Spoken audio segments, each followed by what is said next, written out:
insurance program for Virginia Family Act. First, I'd like to ask that the amendment nature substitute be handed out. And Mr. Chairman, I apologize. What bill is this? this is HB 999.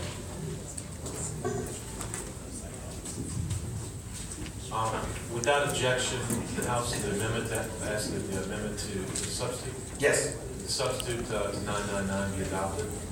All in favor, say aye. The adopted bills before us. Okay.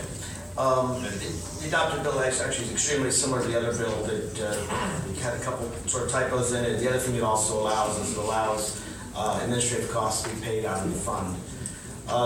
I would say there's no more important event in a person's life than the birth of a child or when your parents are dying. I think people want to be by their parents' side if they are expiring, and they want to be with their children when they're born. The vast majorities of countries on earth, in fact, I think all except the United States and Papua New Guinea, allow a woman after she's given birth to a child to spend some time with that child under some kind of paid leave. I believe the United States and Papua New Guinea are the only ones that don't have paid maternity leave. This bill, the nice thing about it, does not cost the Commonwealth a cent. Does not cost them a penny. This is based on what's been done in California, Rhode Island, New Jersey, and the federal bill proposed by Kirsten Gillibrand.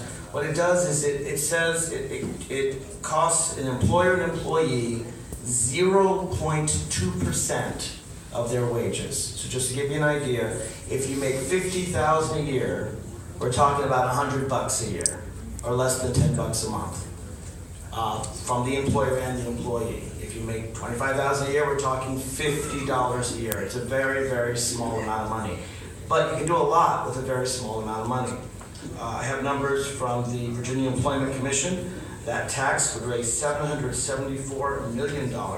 And that would fund, according to the fiscal impact statement, this entire program, even at the highest estimate. Now they estimate it would be $627 million, so it would cover it with a good $150 million to spare. But even their top estimate, they said between $609 million and $744 million. Even their top estimate and the administrative cost of $14 million is still less than the taxes that will be collected on this. So it doesn't cost a penny to the Commonwealth.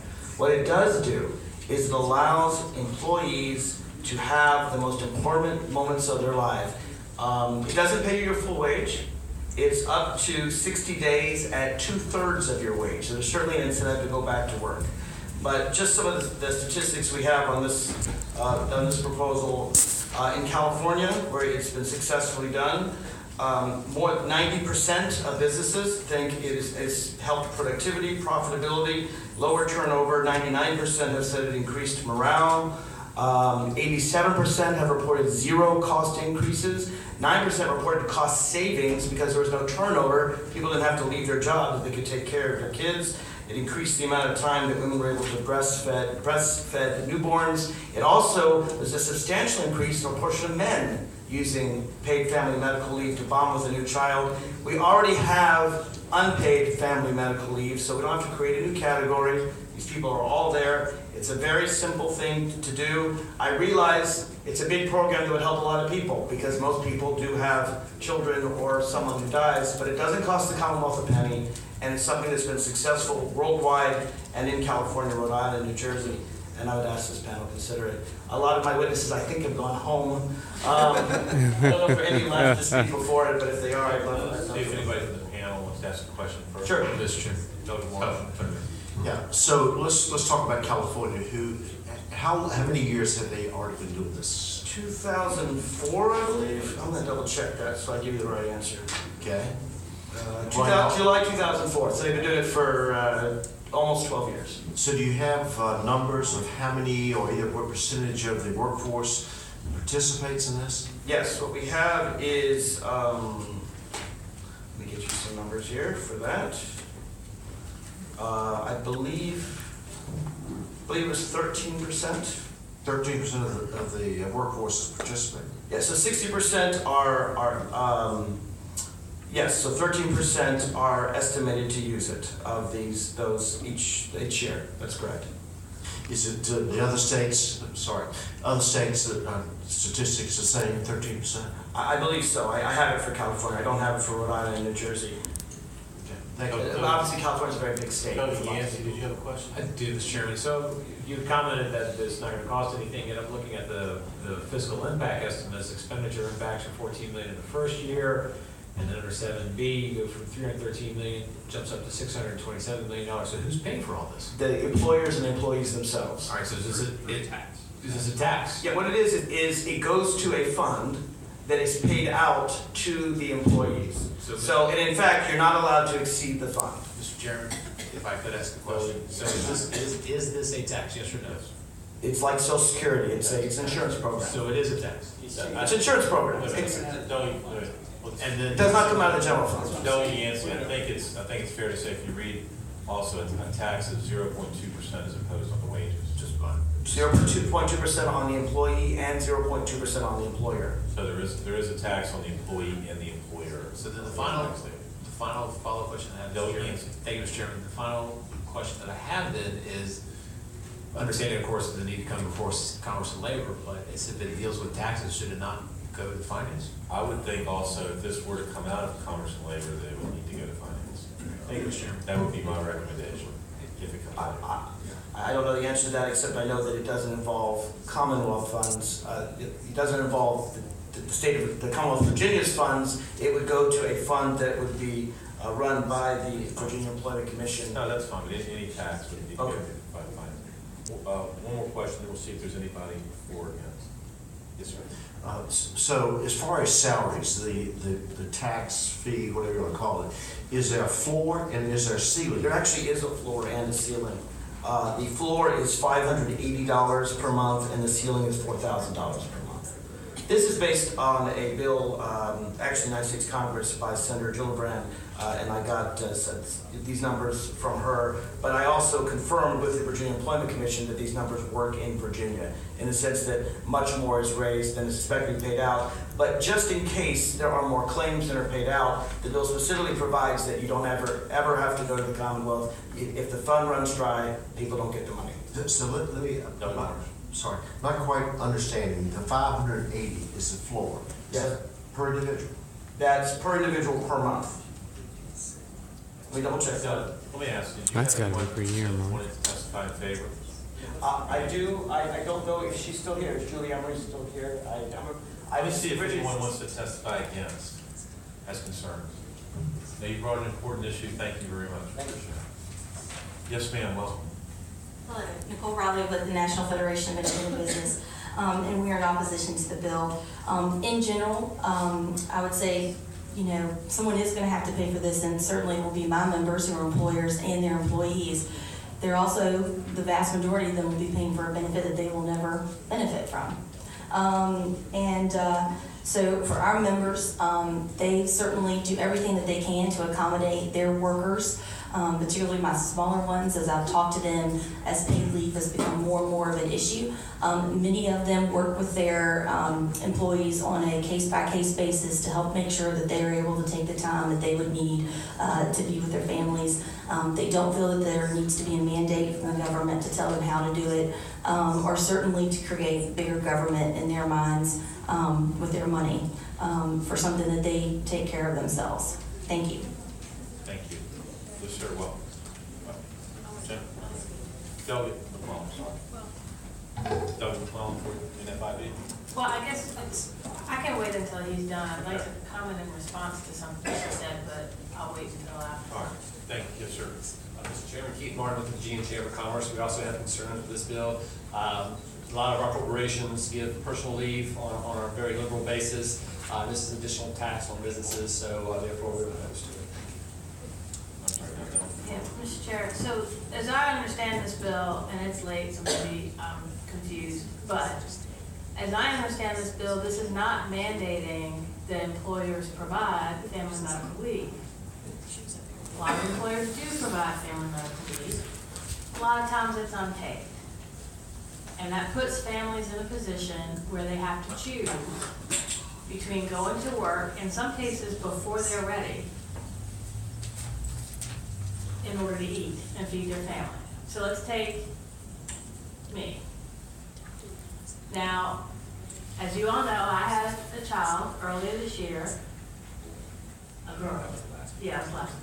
named after Jackson? No. Not Yeah. really, not a favorite. No. Born 2 months early. Born 2 months early by emergency C-section. So 2 months before I was ready, I had to leave work. Now I had leave that was paid for 6 weeks. To recover from a C-section, it really takes a full year. But it's 8 weeks before you really can drive or lift anything heavier than a bag of sugar. Because I actually started bleeding, I lost a lot of blood. I was very weak and had to spend time not only bonding with my child, but recovering from major abdominal surgery. Now, because I have a high-paying job, I could afford it. But because part of my leave was unpaid, even with my job, it put a financial strain on my family. And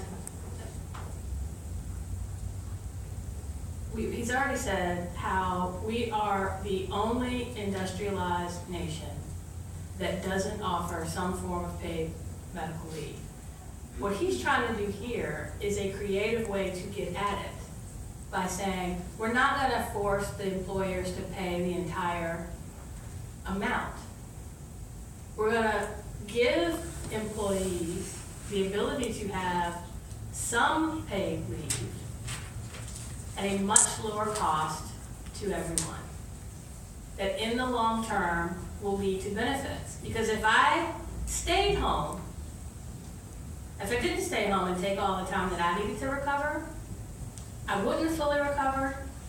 I would have probably ended up back in the hospital, which would not have done my employer or my family any good.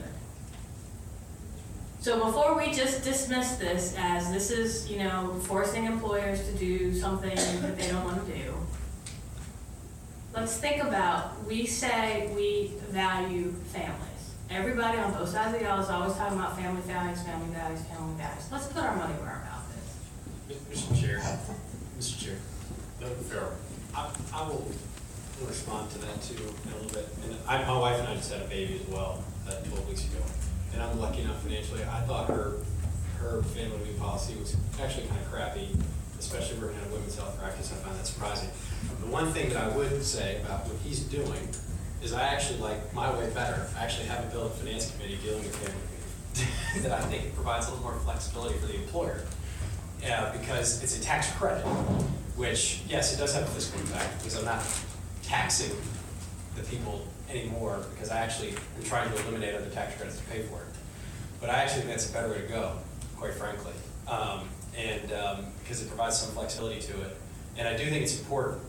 I don't deny that, but I just wanted to throw it out that there are some Republicans that do share your family values and are also trying to creatively do this instead of just dismissing it. So I just wanted to say there are bills Mr. out Chairman, there. may I respond to Delegate Ferris? May I? My name's Farrell. Farrell, excuse me. Yeah. I He's a little taller and bigger. I apologize. You tell him you said that. And Farrell.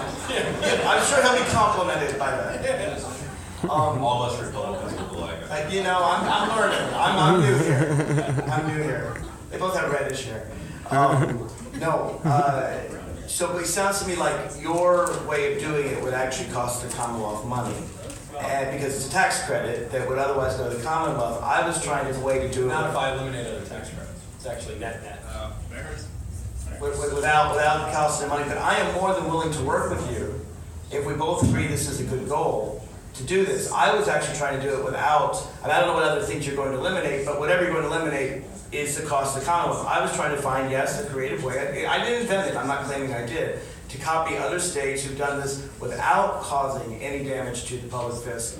And again, if you want to tax people, In fairness, every person in the workforce would be paying tax. So to just say it's no cost to anything.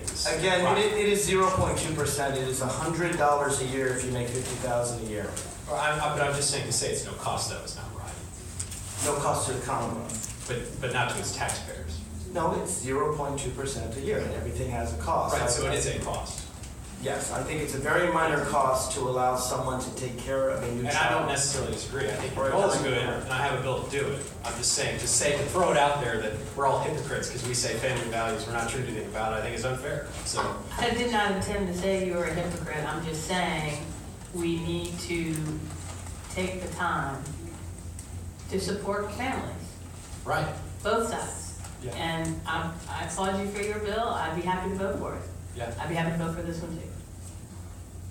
Last word, Mr. Chairman. The studies have shown that, at least in California, the businesses love it. 87% reported zero cost increases. You know, you can give an employee a 1% wage, or you can give them a 0.6% wage or 0.8% and pay for this program. 9% found cost decreases, savings, because they didn't lose employees via turnover.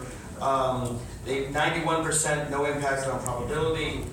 Morale was up 99%. And interestingly, small businesses liked it more than larger businesses. They liked it even higher than 91%. This is a program that has worked elsewhere, and I would encourage it to be adopted I here. appreciate it. Yeah, here's what I worry about. We keep adding, in itself, I guess no tax is that on business, but we keep adding tax after tax after tax on business. In regulation after regulation after regulation. I think we have to be very concerned. I think Delegate McClellan raised a good point, but also too, the aggregate impact of taxes and regulations on these businesses is going to kill some jobs. So we're going to have some people without a job because of these things that we keep aggregately impacting. So Although, again, I know that hasn't been the experience in California. I appreciate the effort and the intent. I know you mean very well in this. Delegate Martin. I think it does have an effect in California. You said 13% of the people are participate in this. Right, So about if once you- every 8 years, someone uses this. So if you're in industry and you have a workforce of 1,000 people, you got 13% of the folks that possibly could not even show up at work. So you got to overstaff and for that 13%. So there is a cost to that business, no matter if you're running a popcorn stand or if you're running a large manufacturing company.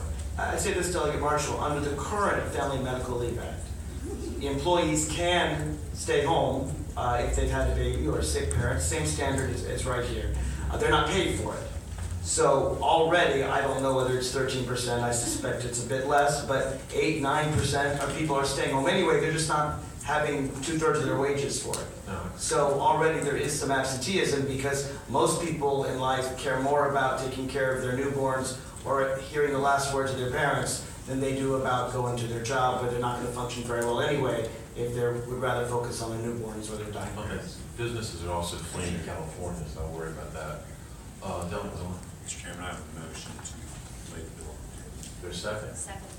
We have a motion properly seconded to lay House Bill 999 on the table. All in favor, say aye. Aye. In opposition? No. So, thank you, I appreciate the passion you brought this forward, thank you very much. Thank you, Mr. Chairman. I look forward to working with Delegate Farrell to come up with a plan next year. Thank you. I'm hoping to pass mine this year. If it sounds like it is, I'll support it. Okay, Delegate Corey, if you